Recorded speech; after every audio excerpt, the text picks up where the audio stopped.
Hi, I'm Maria Theoharis, or Velo Sews on social media. Thanks for watching and listening to Sew Over 50's podcast on Sew Organised Style. Remember to support Sew Organised Style podcast through our Patreon account each month. A few dollars each month helps me know you'd like to hear from people in the sewing community. Today's guest is Natalie Chim, and I'm hoping that you'll love to hear her sewing perspective today. Let's watch and listen to Natalie now. Natalie Chim, thank you for coming on to Sew Over 50's podcast on Sew Organised Style. I've been following you for so long, and finally we get together on the podcast. So thank you. Thank you for having me on. My pleasure. Should we let our listeners know how we finally got to meet in real life the other day? Yes. What did you do, and how did we start to figure out we were in the same place? Well, I happened to be on holiday in Newcastle and I was just posting photos of my holidays to stories, and the next minute I receive a message from Maria saying, "Are you going to Newcastle Frogtails?" And I'm like, "No, I don't know anything about it." And then I asked, "Well, where are you?" And she said, "I'm staying at the such and such hotel." Yes. And I said, "Oh, that's just down the road from me." And so you suggested we meet for a coffee, and we did. And we've been waiting to meet for so long. I think we tried to meet up in Melbourne because you're in Sydney and I'm in Melbourne, and that didn't work out. And so of all the places, just out of the blue, here we are. And then we ran into each other at the museum and we had another lovely chat. Newcastle is a big place, but it's also a small place It's where very there's a bunch small. of people who sew. I was so pleased that you said, yes, let's meet for coffee, because I thought, oh, this is so exciting. I do get excited when I meet people when we're on the road or even in Sydney. So if people want to know how to follow you on Instagram, what's your account name? Oh, it's terrible. People can't pronounce it. It's Natalie C. Sews. And that's the only place I am online is on Instagram. So I do dabble a bit in Facebook, but it's mostly in private groups and it's mostly about costuming. Oh, Yeah, and some of my followers are going to get a real shock when they see this podcast because they've never seen me. and listeners, sorry for going on about this Newcastle thing. You had been making a vest, a black travel vest. Yes. And I'd been watching how you made it. And so, thankfully for me, when you approached me when we were at coffee, you were wearing that vest. So I thought, that's got to be Natalie. Yes. Because otherwise you didn't know what I would look like. No. Yeah, so I thought I'll wear the vest because Maria will recognise it. And I was also, because I took it on holiday to try it out, but it's just too hot in Newcastle to wear it. In February, yeah. So, where are you going to be traveling to with the vest? Well, I While we're hope to talking about it. travel to Europe with the vest. So that's why I wanted the concealed pockets for your passport. I have another larger version, which I have on my grid that I wore to New Zealand, which was really handy because often you don't have a safe in the hotel. So, you can put your jewellery, you can put your passport, your room key, etc., and they're all zipped away inside. So that's the idea of it. But I needed a cooler version, but yeah, not in Newcastle. You got the fit right. You got all the tech about it right. To me, I thought it's perfect. Yeah, I really like it. So I have to get a few more chances to wear it now. You talked about costuming. So, can you tell us what you usually sew and how long you've been sewing for, Natalie? So I usually sew garments and costumes. Yep. I've been sewing for about 43 years, basically from when I was about 17. And I had a professional sewing business for about 27 years. I did custom dressmaking and alterations. But in 2020, I retired.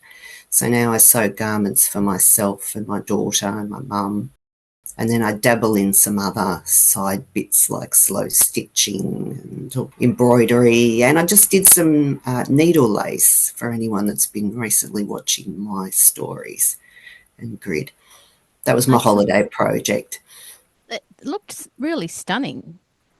Yeah, it's very simple. Oh, it's here. Can we Yeah. see? But it's very time consuming. But it was a great holiday project because I always like to have a hand project to do while I'm on holidays because I get bored if I'm not sewing. I have to be Yeah. doing something creative. So the costuming, where does that come? Where did that come into your life? So the costuming was volunteer work, which I started doing with when my children were in primary school. Yep. And so I did primary school, and then much to my son's horror, I did costuming for his college. Sort of the teacher found out I could sew, and the next minute, here I am doing the costumes. And we did Hamlet, and I did musicals. We did All Shook Up, which was really great. But unfortunately, COVID put an end to that. So I really love making costumes because there's a certain freedom in costume making that you don't have in garment making because they don't have to be as exact and they can be a lot more elaborate. So Isn't the elaborate side of it because they're on a stage in front of a huge yes, audience? So yeah. you have to be able to see it from 12 feet away. But the other great thing is if you make a mistake, they can't see it from 12 feet away. So we used to spend a lot of time saying, can you see that from 12 feet away? No. And I really enjoyed working with the students because they used to get so excited about dressing up, and it's a lot more ideas that you can do in costuming that you can't do in your everyday sewing. When it came to you developing the actual outfits, did you start from scratch? Did you use secondhand clothing? How did you go about making sure you met budget? Everything. So we went to the op shop and we found clothing and we altered it. I would do them from a sloper. I would just draw out the costume, and I might have to make 5 jackets all the same, but for all different sized students. So I've done that. So everything that you can think of doing, we would do staples, safety pins, hot glue gun. But in costuming, the overlocker is your best friend. Did you have to do anything special for when people did quick changes? And not necessarily Velcro because you can hear Velcro ripping. So Yeah. large press studs, which I think they're called poppers in England, were very popular. Yes, we did have to do that, and that's what dress rehearsals are for. So trying to find ways to quickly get things on and off, make them easy access. So sometimes they have to have zippers where you'll have a zipper in a 16th century garment. So not always historically correct. Oh, look, it was such fun and I just loved it. So we can only find you on Instagram. Correct. We never see your face. No. Why is that? I think I was just very nervous about being on Instagram, Yeah. and then I just never ever got on there, and I don't particularly like looking at myself. And I only recently, when I did those linen trousers, Yeah. I thought, oh, I can't put them on my mannequin. So I actually learned how to use the time setting on your phone to take the photos. But then I just cut my head out. Listeners and viewers, Natalie was wearing those trousers that she's talking about. Yes. So that was the other thing that I thought, Oh, yeah, this has got to be Natalie, was the vest and the trousers. yeah, well, the linen, fantastic for Newcastle. I'd just live in linen if I lived there. What state is your sewing room in? Because we can see it from here. Yes, so it's fairly tidy at the moment because I don't have any major projects going on. So I'm just dabbling in small projects. How did you discover the Sober 50 community?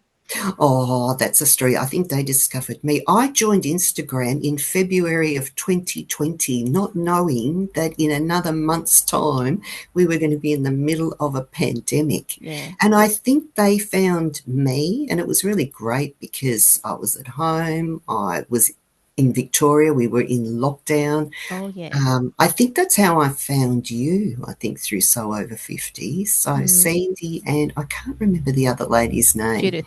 Judith. They do an amazing job of running the Sew Over 50 account. So, Yeah. so it was great to see other sewers and, and be inspired by what they were doing. So, Yeah. And at the moment, um, I've been in the Sober 50 editor team, and yes, it's quite often that when people see the posts that I put up, they're usually quite technical, and I love all the technical posts that you put yes. up. Yeah. Well, I So, love the posts that you put up, especially the ones about how to use Instagram, oh, the reels. the reel, and all the different things that you do, because often a lot of us don't know how to do these sort of more technical things. So Yeah. it's been a great learning experience. Yeah. Um, yeah, Good. At but least, I mean, I don't have a grandchild to say, hey, so and so, can you show me how to yes, do X, Y, and Z? And I think, okay, a lot of people might be in that position. So correct. maybe I should be putting these bits that I know onto the So Organized Style Instagram account that people can see. Yes. Just, yeah.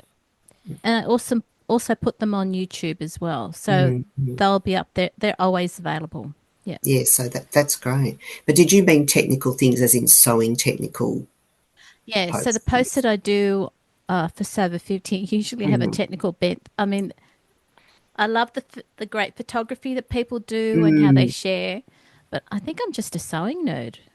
Well, I definitely am. And my whole Instagram is about showing the journey of what Mm, I'm doing, not just the finished product.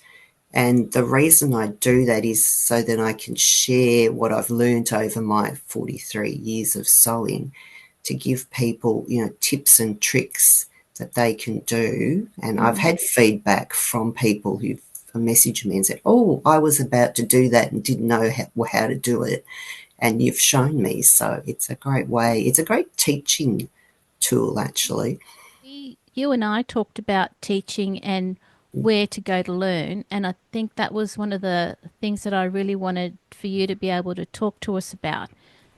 So if I knew someone who was just leaving school and Mm. wanted to start to sew, what advice would you give them? Because Well, there's so many resources available now that I didn't have when I was learning. Because the problem with the internet is it's so vast. You don't know where or who is providing really good information. So that's why I like to post my sort of techniques, etc., to Instagram.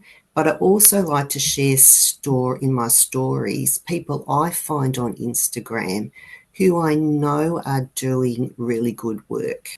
I have a friend, Trisha Camaccio, and she's from Creative Costume Academy. She has a mission to help people learn pattern making.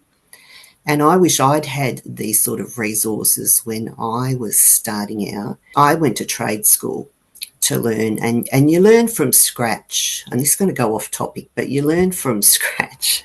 I have a passion for pattern making, and it's really hard to learn, and a lot of people don't like having to draft the slopers from scratch. So her mission is to help people start with a sloper or a commercial pattern and be able to alter them and hack them to get the designs that they want, because otherwise you just lose interest. I remember being in class, and I'm a real pattern making nerd, so I loved it. I thought it was great, but other people, they were just dropping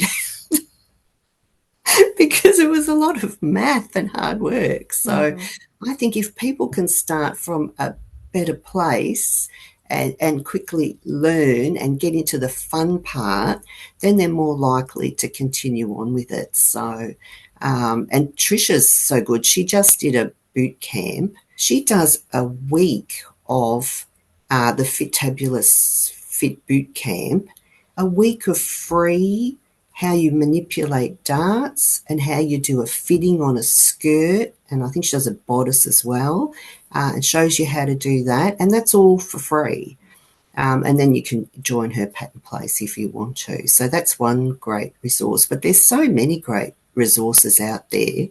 But why I put it to my stories is because I'll look at them and I know from my experience, yes, that person knows what they're talking about. And other ones I might look at and think, no. Because it's really hard for beginner sewists. I find with like the big 4 patterns, when I'd get the pattern instructions, you'd look at them, they put the hardest methods of constructing a garment. And when I went to, so we haven't done my history, but when I went to the Melbourne School of Fashion, I had a brilliant teacher and she taught us industry methods. And I was just like shocked. Here were these easy ways to make a welt pocket, to put a zipper in. I would encourage beginner sewists to go and look for garment construction techniques beyond the pattern instructions that they're using, things that, and have a look around on the internet. There's a good book here. It's they're mostly old books now, but this is I can get it lined up. This is a good book. Yeah, it's Sewing Secrets from the Fashion Industry. It's edited by Susan Huxley. I think I used it recently to put the pocket in my linen pants. And that worked. So that's my advice to beginners. Find good resources, find good books, find good people on the internet. If you're into vintage patterns, Charlotta from Charlotta's Pattern Cutting School very generously shows how to analyse patterns and use patterns. You gave me a reason why you, with your account, will let people know about other larger accounts with resources.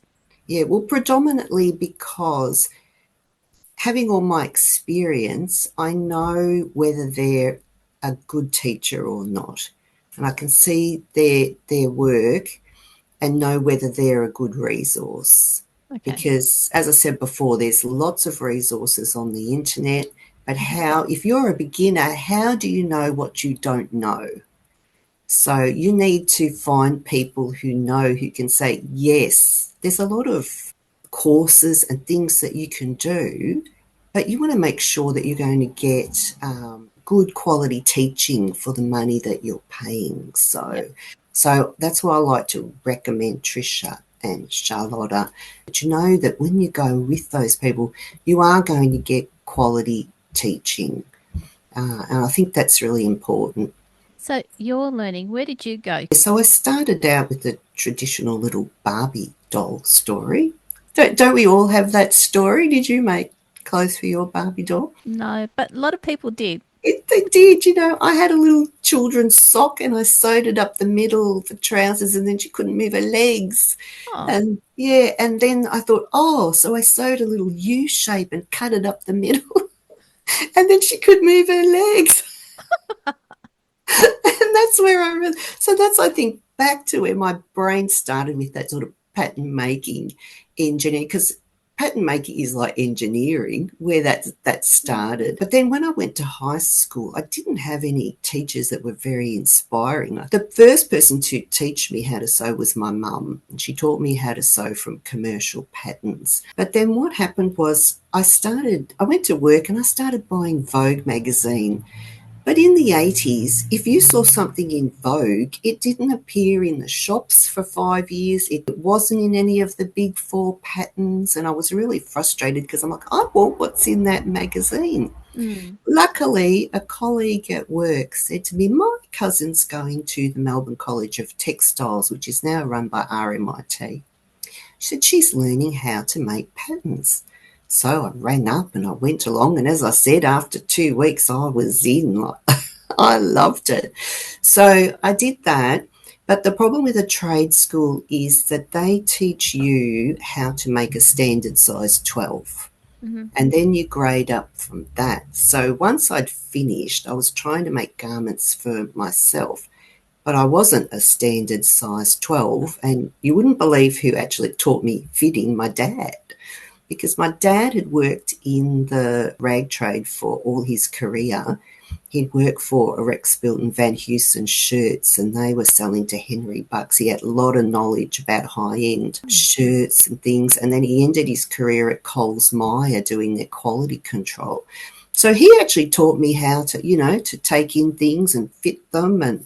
And then I went to the Melbourne School of Fashion because I started working professionally and realised I needed to up my game in the garment construction area because I had the pattern making knowledge, but I didn't have that professional garment construction. So I went to the Melbourne School of Fashion. That's where I met my teacher, and she just taught us all amazing methods in day wear. We did evening wear, we did blazers. My daughter's still wearing one of the blazers that I made 30 years ago. So that was great. And I've got sample books. So that's another thing I would recommend to beginners. When you find a great technique, make samples, keep notes so that you have it as build a good reference library of techniques that you can use. And Lydia, she really sort of impressed on us, have more than one technique to use, like have a lot of techniques in your toolbox, and I'll explain a bit later why that is when we talk about returning sewers. Oh, okay. Yeah. Well, let's talk about it now. All right, for returning. The advice that you'd give to people who are coming back to sewing after not sewing for many years. That's a really good segue Well, I in. think they'll have the sewing knowledge because I think that the sewing muscle lasts. But I've got 3 areas I think they should look at. So I think they should really learn about fabrics, because I had an aha moment. I was sewing a bridesmaid's dress and I had this chiffon and I'm trying to get this technique to work on this chiffon. It's not working. So I'll try something else. So I tried another technique, probably looked in Threads magazine because that was one of my great resources, and found this other technique and it worked. And I went, I should be listening to the fabric, not to what I want to impose on the fabric. So that started a great exploration of fabrics. My husband would come home, what's that smell? I was burning fabrics in the laundry. Trying to find what's a natural fabric, what's a synthetic, because you sew natural fabrics in a different way to what you sew man-made fabrics. You need to use different techniques. Costuming disasters. The lady that was designing, she made these jackets for the boys. It was a polyester fabric. She made this really large head of the sleeve, and I thought to myself, I'm never going to gather that into the armhole because I can't shrink it with steam like you can with wool. And so, that's not going to work. Had to completely do something different. But you worked it out because of the Did work. fabric. Well, because I had the knowledge and I knew from the start it wasn't going to work. That's where experience comes in handy. So I think I sewed them in flat and then cut off the extra. I put my hands over ears and go, la, la, la. Pretend I didn't hear that. Because you just can't do. If it had been a wool fabric, it would have been fine, but you just couldn't. And it was thick, so it was really unforgiving. So, so that's where experience comes in. So, so know your fabrics, learn what's the best techniques to use on fabrics. And then the next part is get into pattern making and fitting, and try and get the best fit on your body that you can, and there's lots of great resources. There's a great book. I wish I had this book when I was trying to fit all my clients. I used to experiment on my clients. Susan Calci recommended this book. It's Fitting and Pattern Alteration. This is the 3rd edition and it has 3 authors who I can't pronounce their names. Elizabeth Leike, Judith Rasband, and Dalla Potberg Steineckert. Fabulous book. It has every conceivable fitting issue that you might have. But the great thing about it is it offers you 3 different ways to alter the pattern. So you can use it to alter commercial patterns. It's got the pivot and slide method. It has the seam allowance method. It has the slash method. So it's just a really great book. It's quite pricey, but it's an investment. So I'd really recommend that. The other one I don't have is probably heard of it, the Gina Renee, the fitting book. Gina worked in the fashion industry and she put a book out a couple of years ago. Okay. And that's a very good book because she knows what she's talking about as well. So they're my fitting recommendations. Oh, well, our dear Claire Schaefer, who passed away recently. Yep. I was so upset. She was doing a YouTube. She was going to share all her photos, and she had all these YouTube videos planned, and she never got to do them. I cried. This is Sew Any Fabric. The great thing about this book and this other Sandra Fabric Betsina. Savvy, by Sandra Betsina, is because it shows you for each fabric, it tells you what needle size to use, what type of seam to try and use. It just has great information there. Pressing, stitching, burn testing, all of that sort of thing. So that's great and for all the different types of fabrics. I think if you're starting out, they're really great resources, or even if you're coming back into sewing. So, Natalie, these are all your recommendations. You're not saying people have to use no, those resources, but these are resources that if you want to use them, go ahead and use them. Yes, that's right. They're great resources. And if you can find other resources, I know there's updated versions of them, but if you can find other resources, like them, then go ahead and use them. And I'm always happy for people, I'm on Instagram there. If they're looking at something and they want to know, is this a worthwhile book? Is this a worthwhile course? Just DM me and ask me. And I could always give you my opinion, and then it's up to you whether you take it or not.